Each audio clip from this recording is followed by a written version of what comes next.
Hello, this is from the Topper Modele Sharafa. So thank you for joining us.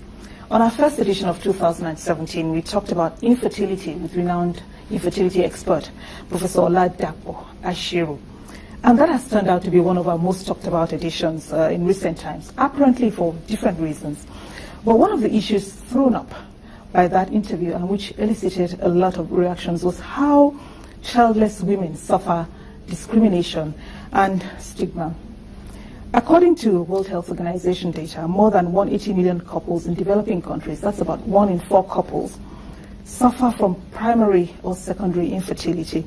More unfortunate still, infertility can transform from an acute private distress into a harsh public stigma with complex and devastating consequences. An inability to have a child or to become pregnant can result in being greatly ostracized, isolated, or disinherited. It may result in divorce or physical and psychological violence, especially for women. This happens in many cultures, but more so in Africa, where the consequences of infertility are much more dramatic and can create wide-ranging social and cultural problems compared to Western societies. Now, there is a Pan-African initiative aimed at building fertility capacity, raise awareness about prevention of infertility and male infertility, and also opens a dialogue to define interventions to reduce the stigma and social suffering of infertile women in Africa. The campaign was first implemented in Kenya in 2015 and was launched in Nigeria in 2016 by Mrs. Dolapo Oshibajo, wife of the Vice President, on behalf of our First Lady. This program is being progressively rolled out across Africa. Through this initiative, all stakeholders, including women leaders, policymakers, parliamentarians, academia, fertility experts, will challenge the perception of infertile women, their roles and worth in society, and try to achieve a systemic shift in the current culture of gender discrimination in the context of fertility care in Africa. Rasha Kelej is the brain behind this campaign, which seeks to empower infertile women to be more than mothers. Yes. She's also the Vice President of Merck in Healthcare Worldwide, and she joins me on View from the Top. Thank you very much, Rasha, for joining us. Thank you very much for being with us as well.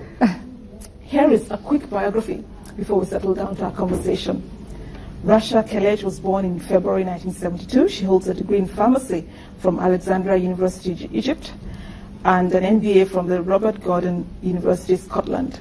She joined Merck Healthcare in 1996 and became its Chief Social Officer and Vice President in 2014. Rasha was appointed as a member of the African Union Economic, Social and Cultural Council and has won several Women Leadership Awards in acknowledgement of her contribution towards empowering women and girls. She is leading programs to empower women and girls in STEM with special focus on empowering women in research to improve women's health.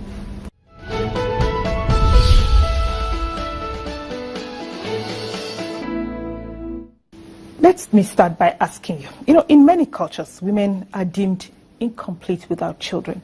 Why is it so important to change this culture, and what can we do to change the mindset? It's very important, it's very critical, because these women has no one to stand by them. You know that they suffer all this in silence. They feel that they have no purpose in life, and they suffer the stigma and the violence, not only by their husbands, also by mothers-in-law and sisters-in-law. Women are the culture keepers. So we find out, how can we ignore this and just go and live our life? All the global funds and health initiatives focusing on mother and child, but no one in the whole history of healthcare ever considered childless women. So I said to myself, do we really ignore it? Or do we see how can we even prevent it, manage it, change the culture? Especially if you know that 85% of these big incidents you mentioned at the moment can be prevented. So if we raise awareness, we can save the future women and girls and couples from having infertility, because it's due to untreated infectious diseases, which is resulted from child marriage or unsafe abortion or unsafe delivery or genital mutation, or all the things we are advocating against every day. So this is for future couples. But when we started the campaign, we said we are going to focus on prevention and management and awareness and improving access to information and health. And then I found out, I discovered a lot of women around Africa, they cannot be treated anymore. They already, it's too late for them, either because of their age or because of the infection manifested in whole reproductive health and no hope to be treated.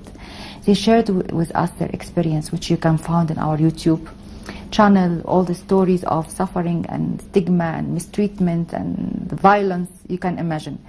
Then I told myself, do we leave them and just focus on the future? We can't. So we said, let us do something for them. Let us change their mindset as well and give them a small businesses, so we empower them economically so they can be empowered also socially. And of course, you watch the transformation. You can't believe it. In 1 month after you empower them with this mindset and the business and how to be reproductive and to be respected again in the community, they become completely different people. You will see that in one video. I shoot the video first before and then after 2 months after the business, and it's completely two different women, completely.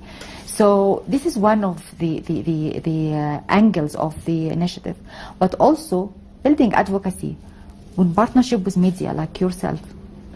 First ladies, we have the First Lady of Central African Republic who's championing the campaign.